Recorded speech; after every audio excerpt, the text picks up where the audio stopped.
Bharatiya Janata party ने ओडिशा सरकार पर निशाना साधते हुए आरोप लगाया कि वह तकनीकी शिक्षा के निजीकरण की साजिश रच रही है। भाजपा विधायक और विपक्षी दल के मुख्य सचेतक मोहन मांझी ने गुरुवार को आरोप लगाया कि प्रदेश सरकार भ्रष्टाचार में लिप्त है और राज्य भर के तकनीकी शिक्षण संस्थानों में दक्षिण भारतीय ठेकेदारों के प्रवेश की साजिश रच रही है। ओडिशा सरकार केंदुझर सरकारी इंजीनियरिंग कॉलेज, CIC भुवनेश्वर और सारंग में इंदिरा गांधी प्रौद्योगिकी संस्थान का निजीकरण करने की साजिश रच रही है। मांझी ने एक प्रेस वार्ता में आरोप लगाया कि सरकार दक्षिण भारतीय ठेकेदारों को प्रवेश की अनुमति देने की साजिश रचकर तकनीकी शैक्षणिक संस्थानों के विकास के नाम पर भ्रष्टाचार में जुटी है। मांझी ने कहा, राज्य सरकार को ओडिशा में तकनीकी शैक्षणिक संस्थानों का निजीकरण करने से बचना चाहिए, अन्यथा भाजपा सड़कों पर उतरेगी और इसके खिलाफ जोरदार प्रदर्शन करेगी। विद्यालय को घरेकरण करने चक्रांत करा जाइछि एवं जो सरकार आज 23 वर्ष पूरण 24 वर्ष कंप्लीट करने जाउछंती, राज्य में प्रतिष्ठित 24 वर्षर विजु जनता दल सरकार नवीन पट्टनायक सरकार विभिन्न समय रे 5T नारे प्रतिष्ठान को रूपांतरण करने नारे जो भली भाव में डिंडिम पिटुछंती एवं ताहा सहित मध्य विभिन्न योजना को एठी कार्यकारी कराई एक विश्वस्तरीय मर्यादा देवाई चेष्टा सब बड़े प्रयास जारी रखुचंती एवं तार वास्तव चित्र जदि ता भीतर को गले जना पड़े ठीक सही भली भाव में आज ये वैषयिक बा आमर जो टेक्निकल एजुकेशन जो डिपार्टमेंट अच्छी राज्य सरकार से अनेक चंचकता करी किभली भाव में ताकू घरेकरण करा जिवो एवं सेथिरे जो डेवलपमेंट काम हबो ताकू किभली भाव में निजस्व संपृक्ति थिबा किछि दक्षिण भारतर कंट्राक्टर हुंतु किंबा बाहर राज्यर किछि कंट्राक्टर को शामिल करिकरी सेथिरे शह शह कोटी टंकार काम करिया पई जाई से मुनाफा हातेबा ये प्रकार अनेक दुर्नीति भ्रष्टाचार अनियमितता देखा जाउछि और सही भली एक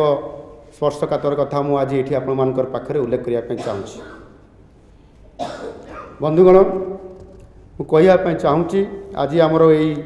भारतीय जनता पार्टी राज्य कार्यालय ठारे जो प्रेस कॉन्फ्रेंस चली से राज्यर 3टी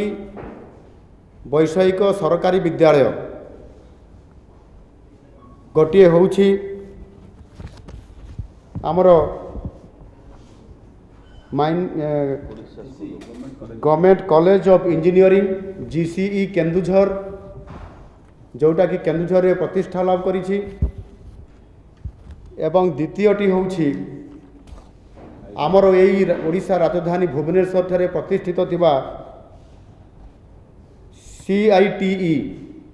college of IT management and education Bhubaneswar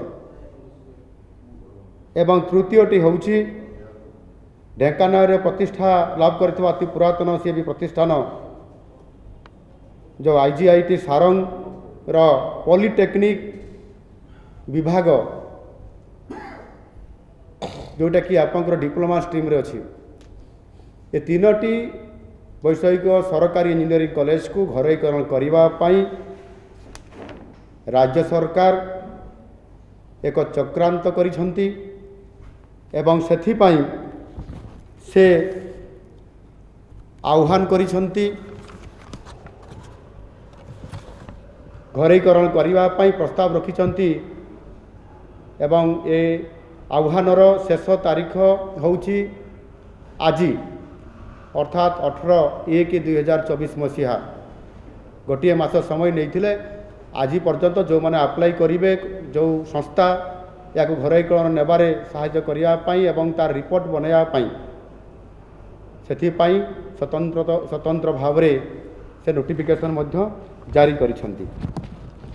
मु एथिरे कहिया चाहूँगी जे सरकार 5T माध्यम रे प्रत्येक प्रतिष्ठान को एवं शिक्षा अनुष्ठान को विश्वस्तरीय करिया पर्यंत विभिन्न प्रकार योजना करुछंती एवं सेथिपाई अनेक समय प्रचार प्रसार विज्ञापन माध्यम रे मध्य बहुत जोरदार करुछंती। एठी मो प्रथमे केन्दुझर रे प्रतिष्ठित थिबा government college of engineering GCE Keonjhar या उपरे किसी कथा आलोकपात करिया पय चाहूँगी। आपण माने समस्त जानिछंती केन्दुझर जिला गोटिए खनि अंचल लुहा पत्थर मांगानीज ठारू आरंभ करी क्रोमाइट एवं ता सहित डोलामाइट आरंभ करी सुना पर्यंत ये केन्दुझर जिले में खनिर भरपूर ए केन्दुझर जिला एवं ताकू आधार करी मध्य स्वाधीनतार किछि वर्ष परे अर्थात 1956 मसीह सर्वप्रथम वैषयिक ज्ञानर विकास करने से खनि अंचल भारत वर्षर सर्वप्रथम एकमात्र डिप्लोमा इंजीनियरिंग स्कूल केन्दुझर ठारे प्रतिष्ठा करा जाइथिला एवं से जो इंजीनियरिंग स्कूल कहली तांकर नाम होउची Odisha school of mining engineering OSME Keonjhar नाम प्रतिष्ठा होइतिला। सारा ओडिशार एवं भारत वर्षर मध्य अनेक छात्र छात्री से पाठ पढ़ी चाकरी करिबा एवं समाज रे प्रतिष्ठा लाभ करी अनेक सफलता अर्जन करिसेंती एवं से डिप्लोमा इंजीनियरिंग रो कैंपस भितरे परवर्ती पर्यायर 1995 मसीह तत्कालीन सरकार माइनिंग इंजीनियरिंग डिग्री स्ट्रीम करने निष्पत्ति एवं खोलिले मध्य 2 वर्ष चलिला परे 1997 मसीह सही सरकारंकर शिल्प विभागर चक्रांत फल पुनर्बार ताकू बंद कर दिया गला। घरे संस्था माध्यम टेकीदेले एथिरे जो माने सरकारंकर अधिकारी माने एवं सरकार लोक माने संपृक्ति अछंती समाने एथिरे मुनाफा पाइबा पाई घरे संस्था को टेकी देबा पाई जो मसुदा करिसंती ताहा द्वारा निश्चित भाव में शिक्षा क्षेत्र में ए वैषयिक शिक्षा क्षेत्र में केन्दुझर जिले में एवं ओडिशा रे गोटे बहुत बड़ क्षति हेबो। सेथिपाई जो आपंकर CITE अच्छी भुवनेश्वर रे एवं आमर जो सारंग रे अच्छी पॉलिटेक्निक डिप्लोमा स्ट्रीम एवं ताहा सहित जो आमर सरकारी government college of engineering Keonjhar अच्छी यहाँ को घरोईकरण न करी सरकार तुरंत एथिरे तांकर जो नोटिफिकेशन करिसंती ETA संस्था माध्यम यहाँ को परामर्श आनिबा पाई ताकू बंद करंतु। जदि बंद न करिवे ताहले भारतीय जनता पार्टी आगामी दिन में आंदोलन करने राजरास्ता को ओह्लैवा पछेब नहीं। धन्यवाद। Bureau report खबरिस्ट।